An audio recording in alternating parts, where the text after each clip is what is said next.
Эфирда «Хәтер» рубрикасы.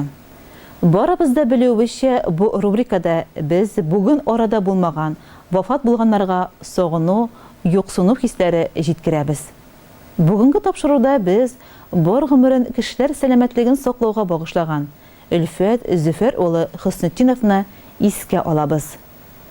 Югары Ярки авылында яшәгән кадерле энем Өлфәт Зөфәр улы Хөснетдиновның бакыйлыкка күчүенә 10 ноябрьдә 2 ел булды.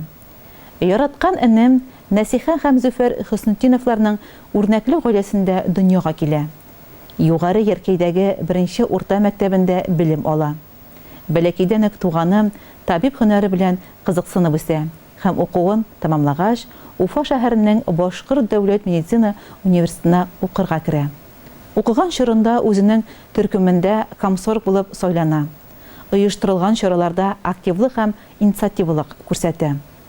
Укуын уңышлы тәмамлагач, Дүртөйле районының үзәк дәваханәсенә хирург булып юллана.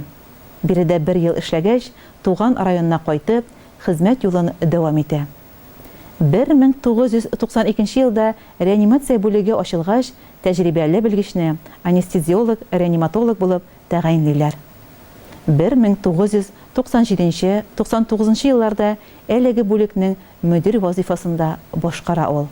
Үз эшенең остасы, авырулар белән бергә аларның газапларын, авыртуларын кичерүче, өмет, ышаныч уятучы, сүзләр табучы була ул. Эшләү чорында бик күп кешеләрнең гомерен саклап калуга зур өлешен кертте. Халык аңа һәрчак рәхмәтле булды.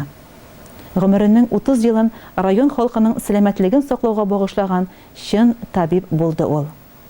Кадерле энем, бик акыллы, уңган, ярдәмчел, ачык йөзле, киң күңелле, гадел, тырыш кеше иде. Шуңа да хезмәттәшләре район халкы аны хөрмәт итте.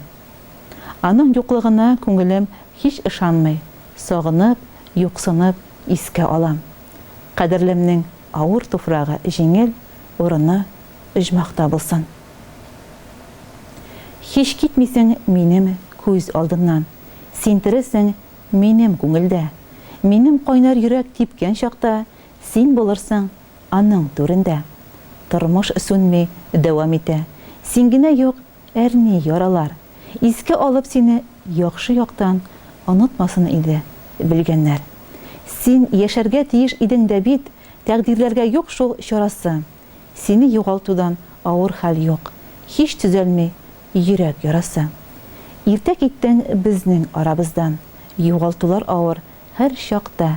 Күңелләрең синең изге иде.